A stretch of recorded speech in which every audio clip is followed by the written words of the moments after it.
Hello, everyone, and welcome back to Swinging at Shins. We're finally covering what this podcast is supposed to be covering, the Premier League. I'm Rhett, and he's Aaron. Aaron, how you doing? I'm doing A-OK, because this is what we like to do.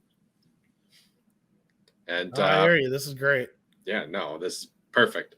What seems like an eternity, because we had that whole World Cup break going on, and God, who didn't love that World Cup? We're here to focus on the English Premier League. Yep. Now, for new viewers, and hopefully we have some new viewers, especially American ones, the Premier League and European soccer everywhere but America in general, essentially, is a little bit different. So I'm just going to do a quick rundown of how the Premier League works. It's very similar to how the other top leagues work. And then we're going to jump into talking about the Premier League. So first of all, the Premier League consists of 20 teams. Each team plays each other twice, once home and once away, for a total of 38 matches. You get 3 points for a win, 1 point for a draw, none for a loss. Team with the most points at the end of the season is crowned champions. That's it. No playoffs, no seeding, no nothing. Most at the end of the year. That's it. It's all over. The season can be over in March. Probably won't be this year, but it could be. The 3 teams with the lowest point totals are relegated to the league below, and 3 new teams from the league below come back up into the Premier League. Now, I said back up. It doesn't happen always, but you have teams that we call yo-yo teams. A lot of times they do kind of jump back and forth. Apart from that, the top 4 teams in the table, it's called a table. That's what we call our standings. Top 4 teams in the table qualify for the Champions League, where they play a tournament-style league against the other top teams in Europe. Champions League pulls from many leagues in Europe, but the main ones to remember are La Liga in Spain, Ligue 1 in France, the Bundesliga in Germany, and Serie A in Italy. These are all the top leagues in their respective countries. You are going to pick up a lot of information if you're new to this about how the other leagues work, because we're going to constantly be referencing them. We're going to be referencing the league below the Premier League, which is the championship, and who may be coming up and who may be getting relegated down below to that. So plenty of stuff to talk about. But in the meantime, in case you forgot, Aaron knows I haven't forgotten. Here's the Premier League table with Arsenal on top. Oh, what a beautiful thing that is. In case you haven't figured it out by his jersey, or if you're a listener, he is an Arsenal fan. Gunners. Come on, you Gunners. All right, so this is the Premier League table. And on top, after 14 matches played, is Arsenal with 37 points. They've won 12, they've drawn 1, they've lost 1. It's a very good record. It's probably unsustainable, but it's a beauty to look at, and I've been able to look at it for the entire World Cup. U.S. lost. It was very sad. Pulled this out, looked at it. I got happy again.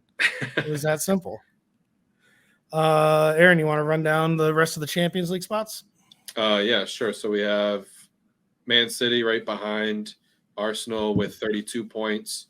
And then we have Newcastle, who is very much a newcomer in the top table here, with a lot of recent success. They have 30 points, and Tottenham, who we don't really care about, but unless you're a Tottenham listener, please hang around. They have 29 points. We're going to give Tottenham a fair shake. I will say that Arsenal and Man City both have a game in hand against the 3rd and 4th place teams. So what it means by that, if you guys are not watching the video portion of the podcast, Newcastle United and Tottenham Hotspur have each played 15 matches, while Arsenal and Man City have only played 14. That means that they have the potential to have 3 more points after an equal amount of matches played. The colloquialism is a game in hand. That's how you say it. Like every sport and every culture, they have their own way to say things. You would say a game in hand. Man City, definitely the favorites to win the title this year, even still being 5 points behind Arsenal. Later in the podcast, we're going to get into why that maybe not be true anymore, but we're going to have to see how people, actually start playing once we get there. Tottenham Hotspur, North London rivals to Arsenal. We're going to give them a fair shake. Guys, I do not like the team, but you can't fault how they're playing. No. I know a lot of people are sick of how Antonio Conte plays, but they're a very good team. Him and Song Harry Kane, Richarlison. If Richarlison plays for Tottenham the way he played for Brazil, that's gonna be a problem. They're gonna be okay. In fifth, we have Manchester United, a name that probably everyone has heard of, whether you're a newcomer or not. Eric Ten Hag has quietly done pretty okay with them, especially after that shaky start to the season. He's kind of turned them around. And then I got to tell you, I always forget they're back up in sixth, but Liverpool. Yeah. And you can't really knock, Jurgen Klopp's teams. He's always figured out a way to win, and he has had some adversity this year, but there's a boatload of talent, and that squad will easily be fighting for a Champions League position. Yeah, I would be I don't know if I'd be very surprised if they don't end up there. Because here's the thing, listeners, they're in six. There are, with the same amount of matches played, they are, quick math, 15 points behind Arsenal. Yes. That's a lot. They are 7 points behind Tottenham Hotspur. Yeah. That's 2 matches that Tottenham Hotspur have to lose, that Liverpool have to win. I'm not saying it's not impossible, but you look at the bottom half of this table. Liverpool has 22 points. Brighton has 21. Chelsea have 21. Fulham have 19. Brentford have 19. Crystal Palace have 19. It gets real tight. And then after Crystal Palace was 18 is this man's team. Aston Villa, wherever that badge is, right there. There you go. Got to get new badge up here.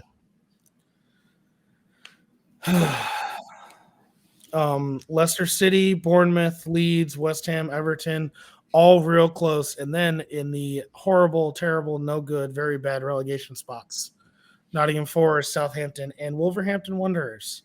We're going to get into all these teams. We're going to do a full breakdown of what to expect when the matches start up. They start up on the 26th of December, which is good old Boxing Day. Good old Boxing Day. We don't celebrate it in America, but we're going to celebrate it this year. I tell you what. Man, am I excited. I'm just happy that the Premier League's back. Finally have something. I know, obviously, we all got to root for Messi, unless you were a France fan, and then you're not. But, back to the domestics. Let's go. Hey, the World Cup is amazing, and I love the World Cup. But the World Cup is not supposed to be played in November, December, and it felt weird. And especially for someone like me, or all Arsenal fans around the world, I did not want Arsenal football to stop. Like, it was so much fun to watch. We were winning. Yep. Everything was great. We were top of the league. I haven't been able to sing "We've Got Super Mick Arteta" or anything in like 6 weeks, and I'm going a little bit stir crazy. We're very excited to be back to that. Mm-hmm. So, moving on, as we talked about, we just took a huge break. Some teams got to take a break. Some teams did not get to take a break. At least they're players. Yeah. As we look forward, negative effects on teams. So this is the total amount of minutes that each team had their players play. Manchester City, and this is why Manchester City may not be favorites anymore. To the best of my knowledge, no one's coming back injured, but Manchester City played almost 1,000 more minutes than the next placed team, which is Tottenham Hotspur. 4,600 more minutes on those legs. It's going to be a problem because then they also have Champions League. They have domestic cups like the Carabao Cup that they play tomorrow. They've got the FA Cup, and they have their own domestic. So I wasn't even paying attention. Is the Carabao Cup that quick? It starts today, which is, for other listeners, is just another BS tournament to make more money. That's all it really is. Nobody cares about it. Historically, if you don't, there's always been a domestic tournament. In the U.S., it's the Lamar Hunt Open. In England, it's the FA Cup. In Germany, it's the DFB Pokal. There's a domestic tournament. It's a knockout type of tournament. England has 2, and that's why we kind of call the Carabao Cup which is also known as the English League Cup, the cash grab, because the FA Cup's the one that you care about. Record title holders are Arsenal with 14. But the Carabao Cup's kind of like, whatever. But it's another way for teams to make money. Oh, yeah, they have Liverpool tomorrow at 3. That's what I was going to get into later. It's going to be very interesting. Mm-hmm. It's going to be very interesting. We're going to learn a lot about where these teams are. Yep. Wow. Anyway, sorry, listeners. Continuing on. Tottenham Hotspur with 3,600 minutes. Manchester United with 34. Tottenham Hotspur skewed a little bit because Hugo Lloris. Yeah, Hugo Lloris. Minutes matter to all outfield players minus the goalies. Unless you're getting injured, and every minute gives you another chance of getting injured, but he looked very healthy in the final. Mm-hmm. I think he's going to be absolutely fine. And, of course, Manchester City's big number 9 guy, Haaland, did not play at all. Yep. So none of those minutes are on him. Nope. Some of those minutes are on backups. But the reason why everyone's saying Man City's still the favorites is because of their depth. Well, if even their depth are getting minutes in the World Cup, anything can happen. Cool. Arsenal not till 7th with 1,300 minutes. However, that comes with a gigantic asterisk because our boy Gabriel Jesus has gone down with a knee injury that may put him out till March. That's going to be bad. Yeah, they're going to have to go get a striker. They're going to have to. Potentially. In Eddie we trust, and a lot of our goals, everyone's talking about how, Gabriel Jesus isn't scoring. Everything's coming from elsewhere. The thing is, the facilitating and the defensive pressing he does, we're going to miss that. Yep. We're going to get into that with the Arsenal game, but just know this is not telling you the whole story. This is an overview. And this can tell you generally what's going on, but this is not the whole story. Mm-hmm. Liverpool, for example, a lot of their big name guys either got out early or didn't actually go. Salah, Egypt wasn't in it. Nope. Van Dijk looked fine for the entire time he played. Plus, they got out in the quarterfinal, so he's had a couple weeks rest. Yep. So a lot of things going on. One thing that you had brought up in our notes, and we do notes, is Tottenham and Newcastle. Tottenham had a lot of minutes. Newcastle had very, very few minutes. Newcastle had 450 minutes total. Yep. I watched more than 450 minutes of the World Cup easily. But a 6-week break, any momentum you had is now gone. That's I my think it's going to hurt. process. Yep. Like you brought up, it's going to hurt teams like that because Newcastle was just firing. Bruno especially. And he was the best team in the Prem. He was the best player in the Prem. Miguel Almiron was crushing it. And is he going to be able to pick up where he left off? Yep. There's a lot of questions like that make it complicated. The other thing is teams with new coaches. Your team is one of them, Unai Emery. Yep. I think he's now had a lot of time. Yep. A lot of time with most of the team. Yep. Everybody but Emi Martinez and Dendonka, but he got knocked out in the group stages, so he was back quickly. And then I think there was another player, but Bednarak and Matty Cash. So 4. Yeah, Matty Cash. So, but they were all back at relative time, so he was able to implement. He's able to implement that, which is and these are they're important players, but they'll fall back into what's going on. The rest of the team had a chance to implement. Yeah. The other big one is the team that's currently in last place, Wolves. Yep. Right before they went into the break, their last match was against Arsenal, and like 2 days before that Arsenal match, Lopetegui, who used to be the guy at Real Madrid, used to be the manager, officially signed on to become the manager of Wolves. And now he's had about 6 weeks to get that team to buy in what he wants. It's essentially an off season. It's not quite as long, but it's pretty damn close. Yeah. And they just got a loan in for Cunha too from Atletico. So that's pretty big. So I don't expect Wolves to end up in the bottom half of the table. I don't know. They still got to have somebody to score it. All right, we're going to get back into the table in a minute. We have different thoughts on this. But talking about teams that did well versus didn't do well from a purely selfish domestic standard at the World Cup. Wolves, Aston Villa, I think easy, we benefited from this break. And Southampton, because they also hired a coach. True. They got rid of Ralph. Oh gosh, yeah, Ralph Hasenhudl, and hired Nat Jones. Just gonna go with Nat Jones from the championship. Oh, you know who else we missed? Big miss we didn't bring up in this. Chelsea. Oh, they were starting to. They had that new manager bounce under Potter, and then they were really starting to dive off after that. Yeah, there's a chance Potter could instill what he wants. I don't know if he has the players that he needs there, but there's a good chance that he had a lot of time to get the players to buy into what he wanted. Yeah, there's definitely that opportunity, obviously. All right. So let's look forward to matches. Yes, let's get into this. Let's talk about the actual play on the field. We start back up Boxing Day, May 26th. It is match day 17. Wait a minute. We've only played 15 matches. Yes. The Queen died, and it was a problem.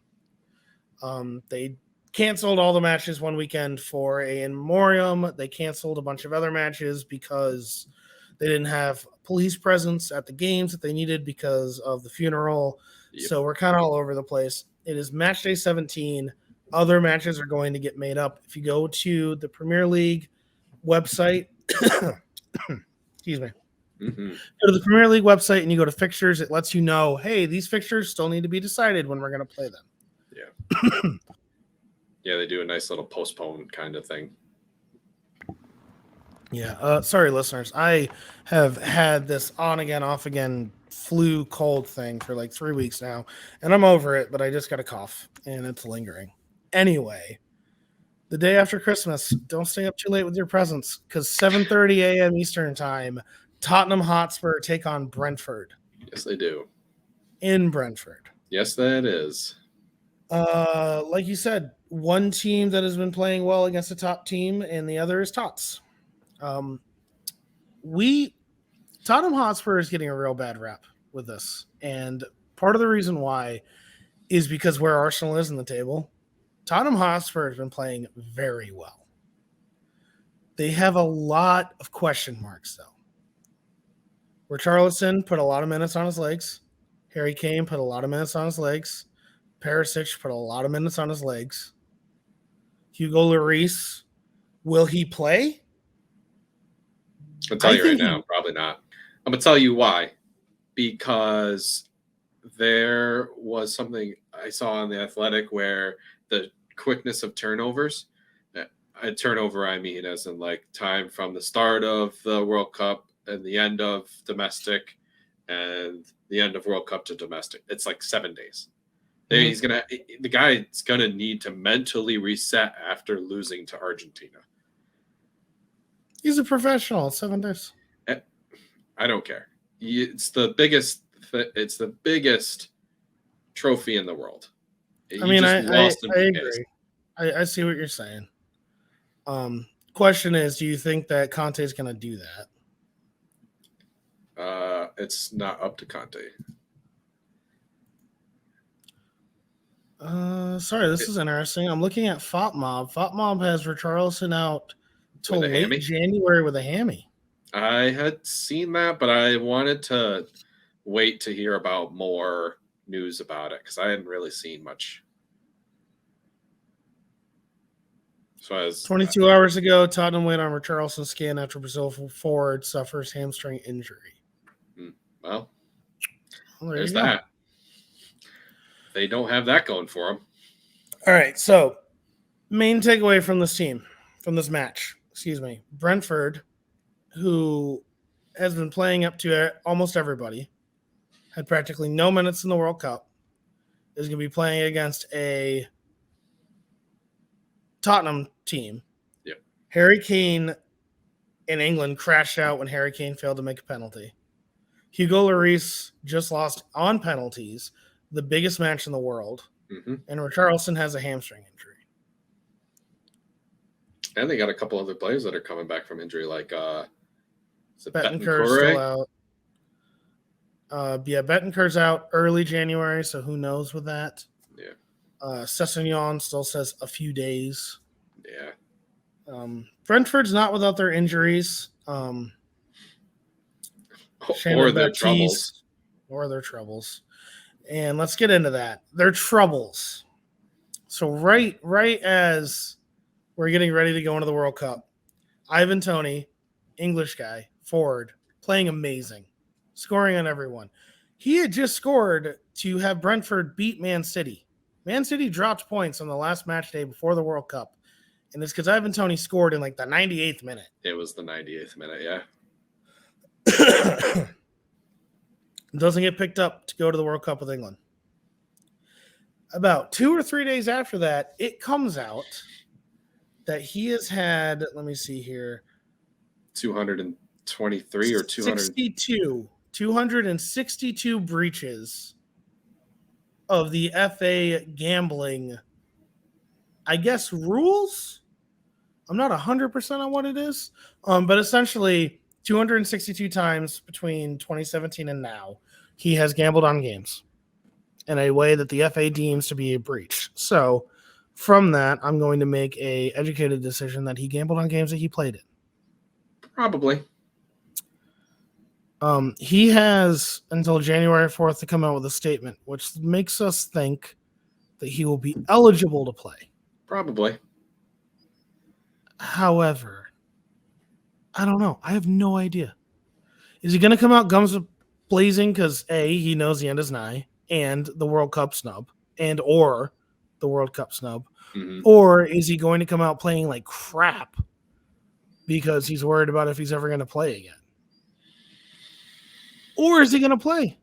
That's another big thing too. Is Frank? Oh, I forgot his last name.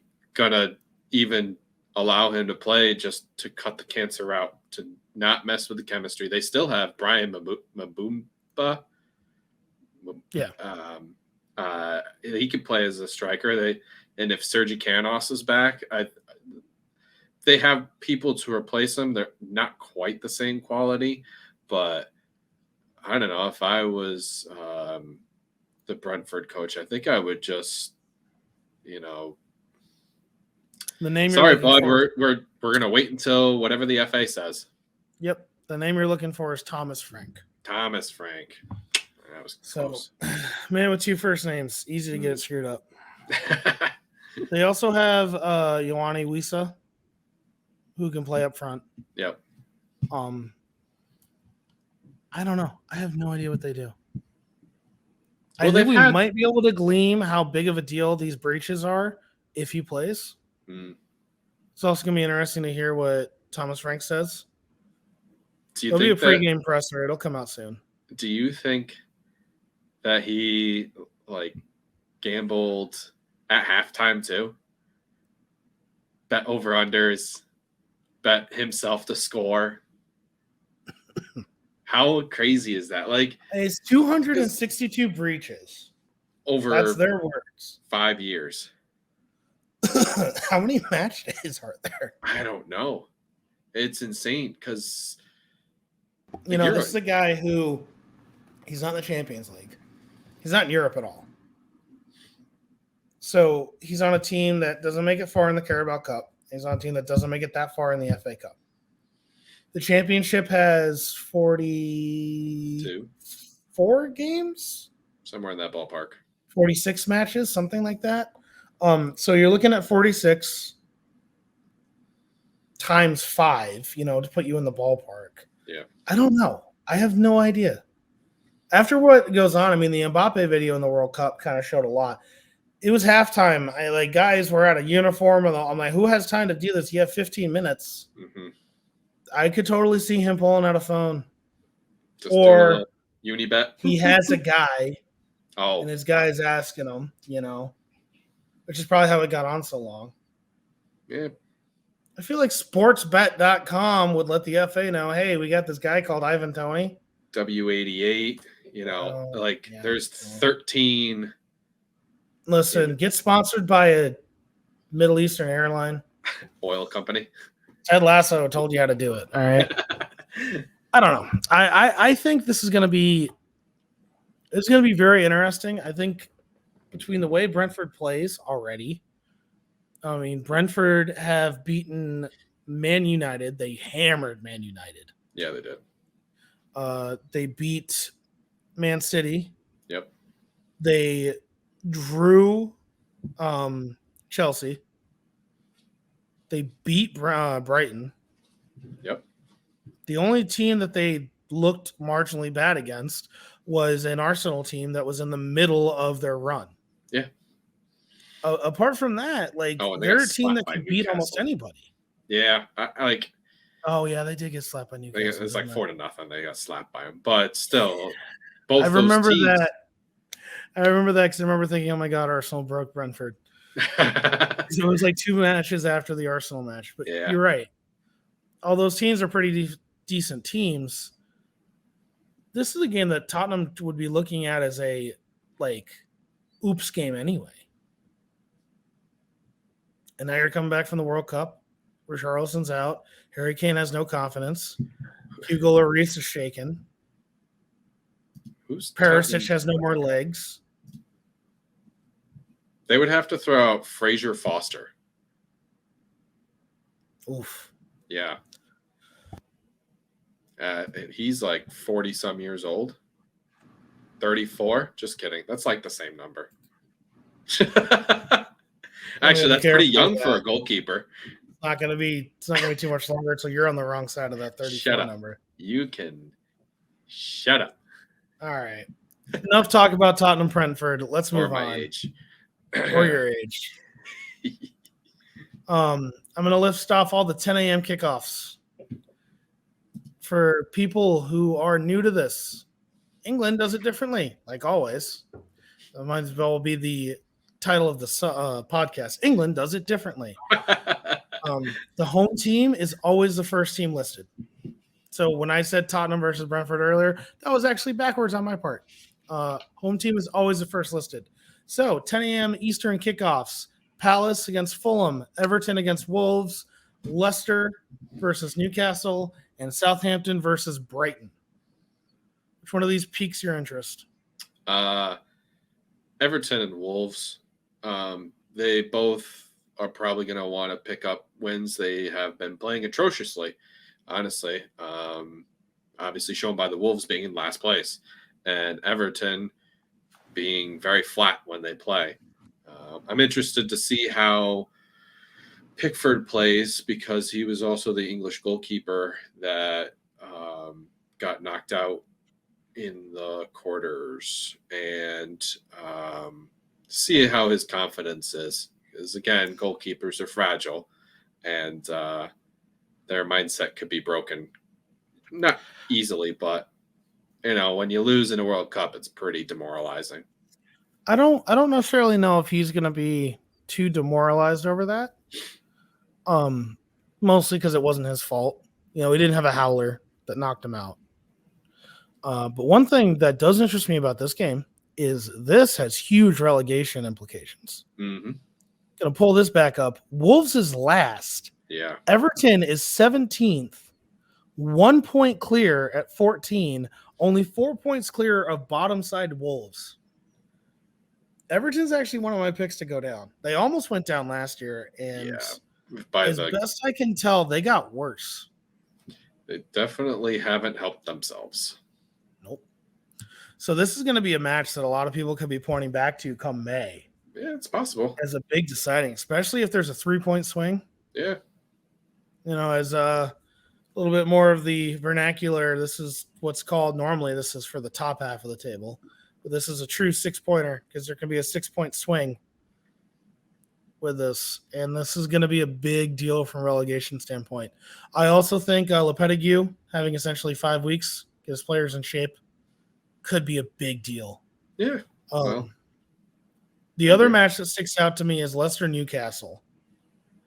Does Newcastle come out with the same ferocity that they were playing with? And with Leicester, does Brendan Rodgers finally right the ship? he was working on it. I mean, he won a few games before the World Cup, closed the books for domestic, but Yep, they're up in 13th with 17 points, which is much by better no than means dead last. Yeah, they were dead last for a while. Yeah, but that's not safety. No, but they look more competent in the way they have played recently. In the beginning of the season, they just looked like a flailing fish. In fact, a lot of bettors had Brendan Rodgers getting bounced before Gerrard. And I remember the Sacco Bowl. It was El Sacco. So there's, for new listeners, and again, as we get into this, I'm going to stop for listeners who have gotten used to this and are like, oh my God, we understand, get it. But for new listeners, the Real Madrid-Barcelona game is called El Clásico. And the week the Queen died, Aston Villa were set up to face Leicester City, and it was called El Sacico. Because whoever lost was going to get sacked. That was just what was going to happen. Aston Villa has since made the move to sack Brendan Rodgers and replace him with Unai Emery, who is a former Arsenal manager, and I think going to do very well for Aston Villa. We didn't have Brendan Rodgers. Oh, sorry, not Brendan Rodgers. Steven Gerrard. There you go. Listen, man, they're Liverpool in my eyes, and I don't like them. True. They did coach. Paying attention after that point. I mean, Rodgers did coach. Yeah, Rodgers did coach Gerrard. So anyway, connection. Yeah, I'm also kind of interested in the Southampton game and Brighton, because Brighton, in case you haven't just found out, lost to a League One team in the Carabao Cup today. They just got bounced out. Against who? It is Charlton. Who'd they play? Brighton played Charlton. No, who was their? I don't know who the lineup was. Hold on. I'm not going to be able to find that faster than you. Well, all right. They went out on pens. Okay, they still lost. Lallana, Caicedo, Gross, Dunk. That's like all the names I'm recognizing. They played a very heavy Undavi.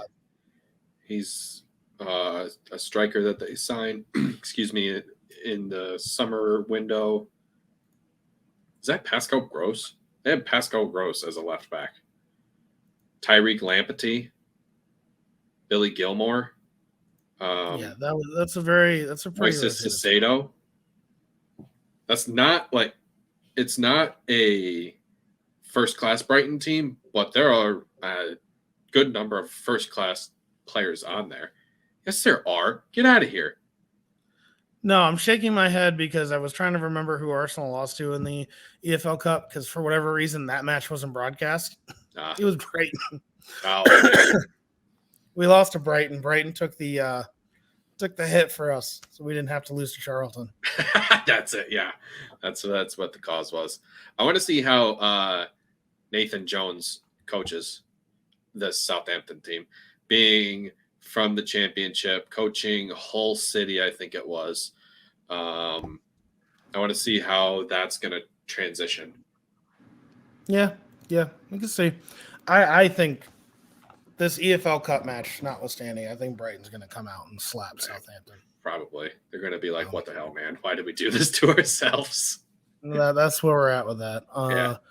12:30. This badge right Aston Villa versus Liverpool. Yeah. Another 7-2 showing. Let's go. That's been like 3 years. You know how sad that is? Yeah. Yeah, I know. 3 years. Oh, God, that's painful. Anyway, so they got that 12:30 game, which is actually televised, not like the 3 o'clock game. Don't know why. Whatever. Anyway, Villa sitting in 12th on the table, like we had discussed, and they have looked like they've bought into Unai's structure and game plan because they have won 2 out of 3, but both domestic league games. They lost to Man United in the Carabao Cup, I want to say, or something like that. Either way, they weren't. That was a cracker of a game. Yeah, I mean, that game was a very back and forth. Nothing was scored in the first half, which happens, people. It happens. But stick around for the second half, and there was 6 goals scored. 6 goals scored. Yeah, if you're here just because you want to see the number on the scoreboards go up, then you're not here for the right reason. There's an awful lot to this game, and it's a lot more than just watching numbers on scoreboards go up. Yeah. How they're playing, what chances are they creating, how are people reacting to those changes? You know, there's a lot to this. Yep. So also, like the anticipation, it's the built-up anticipation of momentum of scoring, the hope that you don't get scored on, anxiety, that is the word I'm looking for, the anxiety that trying to hold a lead or buckle down while the other team is being relentless on attack. It's a very emotional sport. The complete lack of stoppages. Yeah. Well, you're not going to have a 5-minute break for commercials every 5 minutes. No. It's like 50% airtime the whole time. I mean, opposed to like airtime versus game time, opposed to like football where it's like 5% is actually playtime versus airtime. But anyway, back to the match. This match. So Villa is probably looking at Emery. Ooh, goodness gracious. I'm getting Emmy and you got to lean into the Yui. Probably. Go with the initials. It's Yui. Emmy Martinez is probably not going to be there. He hasn't said whether he was going to show up and play this game. That might change tomorrow when you hear this. But he was too busy winning a World Cup for Messi. I don't know if you guys heard or not. And Villa's probably going to run out Robert Olsen, which is not ideal. He's not incompetent, but he's not Martinez either. So outside of that, everyone's mostly fit and ready to play, barring the 2 Brazilians who got injured, Coutinho and Diego Carlos. But Coutinho got injured? Coutinho got a thigh injury right before the World Cup. Oh, and he was out for 6 weeks, which there's a lot of rumors rolling around right now about him wanting to go back to Brazil and play for the Corinthians. There's a lot of rumors going around about anything. It's not worth talking about. I do not think that's going to happen. His wages Things we do know. Things we do know. Yes. Liverpool are going to be without Diogo Jota. Yep. Without Curtis Jones. Yep. Without Luis Diaz. Too bad for him. I actually like him as a player. He's really. People forget that he's even on this team, but without Arthur. They're going to be without Arthur for the year because he's thigh injury. I think there was a quote of him saying that just before the World Cup, he didn't feel good about the injury, and that never is something you want to hear. Liverpool also played in the Dubai Super Cup, which is a 4-team kind of mini tournament that got put on. Cool. They failed to get a point, I believe. Good for them. They lost 3-1 to Olympic Lyon. Starters were Firmino, Salah, Elliott, Milner, Matip, Gomez, Robertson, Thiago. It wasn't like they didn't play anybody. That was against Olympic Lyon. Everyone got subbed out at some point. Navigator got some minutes. Alex Oxlade-Chamberlain, remember him? He got some minutes. I do remember him. I think he's up for contract too. I don't remember. But anyway, oh no, they did. They beat Milan 4-1. Oh yeah, I did see that pop up. Salah, Firmino, Thiago, and Nunez twice. Okay. So Darwin Nunez played after Uruguay got bounced out. So we'll see. I don't know exactly what kind of teams are going to be playing with. They have Man City with the EFL Cup. Tomorrow. I think Liverpool is going to learn their lesson last year with we are not going to do this. Let's try to win all four things. It killed them this year. Yeah. A lot of people are talking about that's one of the reasons why they're playing so bad, and I fully agree. So we'll see who they play against Man City and then who they play against Aston Villa. I think they come out with a really heavy rotated squad against Man City. I think Man City will do the same. And they play a stronger squad against Aston Villa. I think they have to, but I wouldn't be shocked if they wanted to chase for a trophy as well, just to make the fans happy. I know it's a participation trophy, but they're also trying playing to Man City. It doesn't matter. They're trying to sell their team. They need Champions League football. Their team will be worth more if they have Champions League football. Yep, I forgot. And Fenway Sports Group is put them up for sale. We're going to start in a collection. I need $1 from 3.2 billion people. Yeah, and then you'll all be part owners. Yep. All right, to close out Boxing Day, we have a London derby, Arsenal v. West Ham. A little bit earlier, he said televised versus not televised. This game can be viewed in the United States. You just need Peacock. It won't be on USA. Yeah, well, you know what? That's how they make their money. Yeah, they do. And after the Fox coverage that we had in the World Cup, I cannot wait to get back to NBC coverage. True. Never mind. I'm sorry, Peacock. You do something right, Peacock. Anyway, West Ham sits 16th and are 23 points behind Arsenal, and Arsenal have a game in hand. Arteta has been, as always, happy face when he talks about team readiness. Don't worry about it. We're going to be fine. Everyone's playing great. I love the way they're playing. Arsenal won the Dubai Super Cup. They beat AC Milan and Olympic Lyon. AC Milan and Olympic Lyon handily. And there was like this tiebreaker penalty shootout that happened at the end. We won both penalty shootouts. Maximum amount of points. Dubai Super Cup. We won the Dubai Cup. We won the Emirates Cup. We won that Orlando Cup. We've already won the treble. I don't even know why we're still playing soccer. Did you guys want to win your Euros? Yeah, did we care about anything else? That's 3 trophies. That's a very successful season. Anyway, like we talked about earlier, Jesus, our star striker, is out for 4 months. That's big shoes for Eddie Nketiah. Arsenal are not panicked by people anymore. They have been for a long time. They're not anymore. I don't know what they're going to do. Maybe they're going to try to go get someone. The window opens in January. Again, for new listeners, you get to transfer players in the month of January and the months of July and August. Mm-hmm. Apart from that, you can sign free agents whenever, and teams can cut players whenever, but that never happens. Well, Isco just got cut from Sevilla. That's where you're going to go, not the whole Cristiano Ronaldo thing. You're going to go with Isco. Isco just happened. Yeah, nobody cares about Ronaldo anymore. That's not what Twitter and Instagram think. Oh, anyway, right, those guys. Is Saka going to play so quickly after getting back into it? Played a lot of minutes in England. There's a question mark. He seemed to come back healthy. Will Saliba play?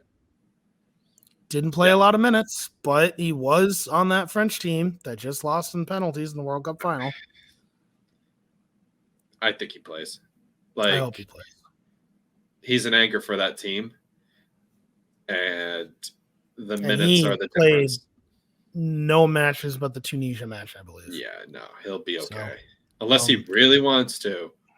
Our Norwegian, who may not be as good as Holland, but captains both the Arsenal and the Norwegian national team, Odegaard, looks like a man possessed in the Dubai Super Cup. But beautiful free kick goals all over the place. Fabio Rivera seems to have found his form. That's good. He was great when he first started, and then he was really falling apart. He looked great in the matches he played. Reece Nelson sad moment. He had just gotten back into playing well. He picked up a knock in the Juventus game, I believe, and he's injured, which is not any good. No, it's a bummer. There are plenty more things to talk about with Arsenal. To hear all those things, especially from my point of view, please subscribe to Wicked Good Sports. Swinging at Chins is actually under the umbrella of Wicked Good Sports. I have a show there called The Way West Stand. You can find it on YouTube. You can find them on Spotify. You can find them on Apple Podcasts, and I'm sure a bunch of other places. We're recording Friday this week. And on top of that, this guy, and by this guy, viewers, I am pointing to Aaron, has a show called The Villa, which is all things Aston Villa. So deep dives. We keep the episodes under 15 minutes. We have not necessarily been doing a good job of that before, but damn it, we're going to do a great job of it now. Yeah. So for more in-depth stuff on those teams, look to those shows. That's Wicked Good Sports, YouTube and Spotify. All right, moving on. That is it for Boxing Day. We get a break. Coming up right after Boxing Day, the day after Boxing Day. Tuesday for you folks. Yeah, but it's that wonderful week that I don't care what day of the week it is. Same. Chelsea versus Bournemouth. Not interested. I'm a little bit interested. No, because Chelsea should run this match. Absolutely. And if Chelsea don't run this match, then you really got to start looking at Graham Potter and being like, bro, is it you? What's going on? Yeah.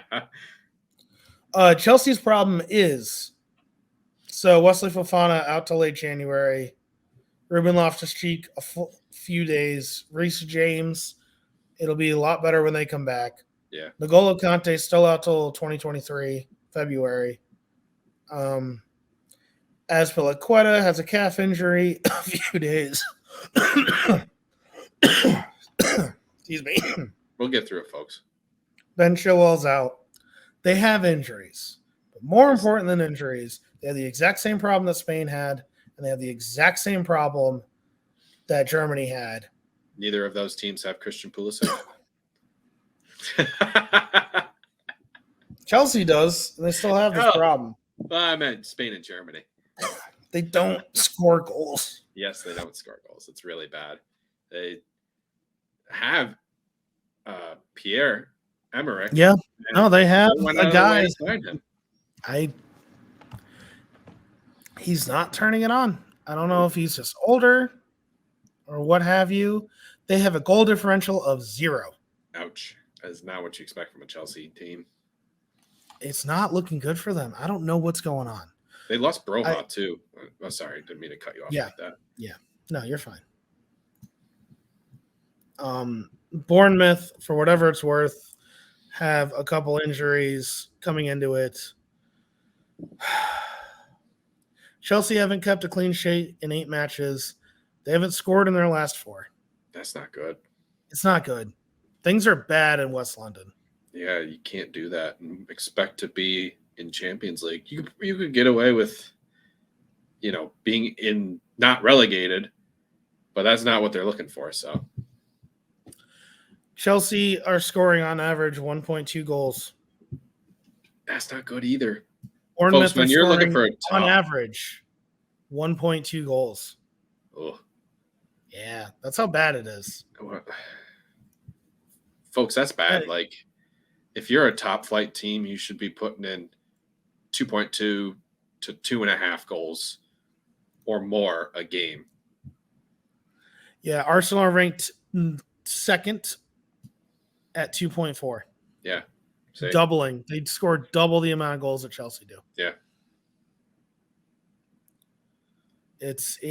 I mean, that's why they're on the top of the league and Chelsea are not. But Graham Potter's had 5 weeks. We'll see what happens. That's why I'm interested. I'm interested from a, oh my God, please screw this up standpoint. You know what's wild? Did you also look at the fact that their average goals conceded is a 1.2? Yeah. 1. That's what happens. When your goal differential is a 0, your average for and against are going to be the same number. Is there any other cases like that?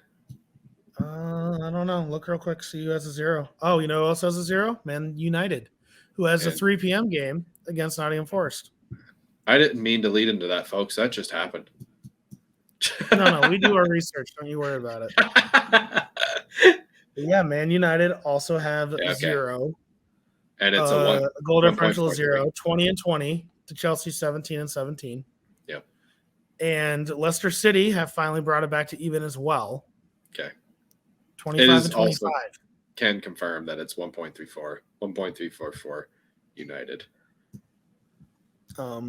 United will be without Diogo Dalot or Dallo. I never really figured out how to say his name. Fine, Dalot. I really don't know either. And Don't Jadon speak in the Sancho. Portuguese. Nottingham Forest is an interesting team. They certainly are. Nottingham Forest was the team of the 70s. They have 2 stars above their badge because they won the European Championship twice. Yep. Same reason why Aston Villa has a star on their badge. Yeah.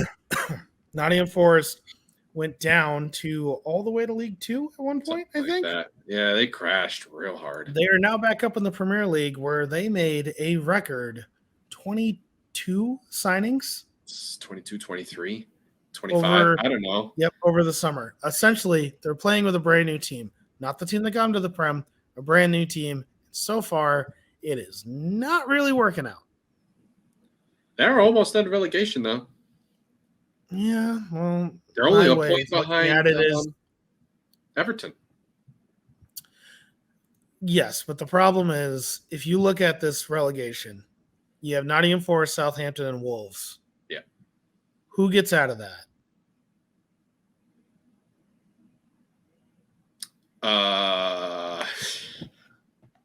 Wolves have Ruben Neves and the guy who used to manage Real Madrid. And they also have who the heck did they? Diego Costa. Yeah. So I'm just saying, their striker. Wolves gets out of it, and Everton drop into it. So the other question is going to be West Ham. West Ham will be all right. They're equal on points with Everton. They'll be all right. David Moyes will figure it out. Anyway, Nottingham Forest, I'm looking at their injury list. Omar Richards out. Serge Aurier out. Musa out. Ooh. Morgan Gibbs-White out. Jack Colbeck out. Julian Biancon out. Chiku Koyate out. Things are not looking good. They're also going to be without Dean Henderson, their goalkeeper, because he's on loan facing his parent club. Dean Henderson is a Man United goalie? Yeah. He's always been a Man United goalie. I understand, but he's always been a Man United goalie the way Emery Martinez was always an Arsenal goalie. That's accurate. Apart from when he won the FA Cup with us. Yeah, and he won the World Cup with us. No, he won the World Cup with Argentina. Oh, well, there's mixed. You grew up in Schoharie County. Come on. Anyway, Man United should run this match. Well, definitely, because they don't have Nottingham Forest don't even have their main goalkeeper. So, and then finally on Wednesday, December 28th, a week from today, as we record this, Leeds United, America's team. Yes, America. We like America. We like Tyler Jesse Adams, March. Red card suspended, won't be in there. Oof. Aronson did not get a ton of time at the World Cup. I bet he'll be in there. I wouldn't doubt it. Julian Alvarez is out until – this is interesting. He's out until early January 2023 for personal reasons. That's how they listed it as for Emmy. Yeah, that's interesting. Well, you know. I don't know why. You're going to celebrate that hard. Yeah. Julian Alvarez, for what it's worth, guys, is a Argentinian striker who just won the World Cup. Help Messi win. That also doesn't affect Man City because there's no way he was going to be playing when Haaland's in there. Nope. Patrick Bamford, your favorite guy in the world. Patrick Bamford, groin injury. Good. Not really. Stuart Dallas, broken leg. Ooh. This is all Leeds, guys. Yeah. Diego Llorente is out with a hand injury. Listen, they're playing at Ellen Road. That's a hard place to play. It's a hard place to play. Arsenal played one of their worst matches of the entire year at Ellen Road. Mm-hmm. They got out of there with a win, but they arguably shouldn't have. Tough place to play, but Yeah. it's a Pep Guardiola team, and it's Man City. I don't know. I'll be interested. I'll be interested just because Leeds like to be giant killers as well. And Man City they lost before the World Cup, so they're going to want to redeem themselves from that. Yeah, I don't know how much of a holdover that's going to be over 5 weeks. Pep's probably drilled it in their brain, not at all, but I mean, they're looking at they have 5 points they need to make up. And if they lose to Ellen Road, Ooh. That's a match that Arsenal already won. Yeah. So like for like, that's dropping more points. They score 2.9 goals a game. One thing, so Erling Haaland, he's going to be fine. He's just had 5 weeks off. Yep. He's a beast. Very much. Leeds likes to play in a chaotic way. Yes, they do. And I'm worried that Haaland is going to love the chaos. Probably. And it's going to backfire. I can see a lot of Route 1 stuff, like lob it over the defensive line, because they also play a really high press Leeds. Yep. So if they could play killer balls through the channels or lob it up over for Haaland to take his gazelle legs and blast it in the back of the net, it could get ugly really quick. The other thing I'm going to be interested in is Kevin De Bruyne.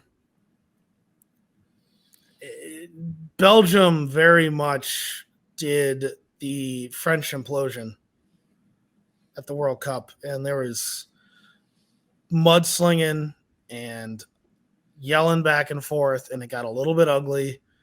And it's not like he's got a ton of Belgians to play with in Man City, and he's had time off. But if we're going to talk about confidence, and we're going to talk about being in the right mindset, he's a professional. He's probably the best player on the field. Every time he steps on the field, it's just something to consider.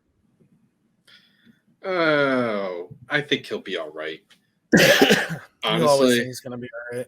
Yeah, well, I like Kevin De Bruyne, so it's hard to like. It's hard to not want to think he's going to be all right. He's just going to go win a Champions League this year instead of the World Cup. For what it's worth, not that we've been doing this with other teams, but I'm looking at it right now. Last time Leeds played Man City was at Ellen Road in April. 4-0 Manchester City victory. Yeah. The time before that was in December 2021 at the Etihad, which is where Man City plays. 7-0 Man City victory. Ouchie. Yeah. So, again, could Leeds do something? Absolutely. Are they a better team than they were last year? Yes. Tyler Adams is suspended, and I don't think it's going to go well. That's true. That's an anchor for that team. Yeah. He's an anchor for every team he plays on. All right, everybody. That is our episode for Match Day 17, the return of the Premier League. So everyone has it on the screen. We are showing the Premier League's festive fixtures. Like we said, Monday, December 26th, Boxing Day, not Boston, Boxing Day. Looks like they're going to be live from the Emirates Stadium all day. Yeah, Premier League morning starts at 7, Brentford, Tottenham, 7:30, and then Leicester, Newcastle at 10, all on USA. Peacock will have Crystal Palace, Fulham, Everton, Wolves, and Southampton, Brighton, as well as Goal Rush. For anyone who doesn't know, that's one of the things that's wonderful about Peacock. If you pick the Goal Rush game, and I'm not 100% sure which one it's going to be. Yeah, I don't really know. But you watch one game, but every time a goal gets scored anywhere else, they jump to that game and show you the goal. They even show you the close chances. So it's a good way. It's very much like NFL Red Zone where you're constantly jumping around in that team. 12:30 on USA, Aston Villa, Liverpool. Where are we going to be at 12:30 on Boxing Day? 12:30. I'll be there at like 8, but it'll be Wolf's Beer Garden. Jeez, man, give this guy a segue and he whiffs. Not Wolf's true at Beer all. Garden in Albany. We live in Albany, New York, not to dox ourselves, but that means that we watch games at Wolf's Beer Garden because that is the best place to watch games. Mm-hmm. I will try to be there pretty early too. It's going to be a long day.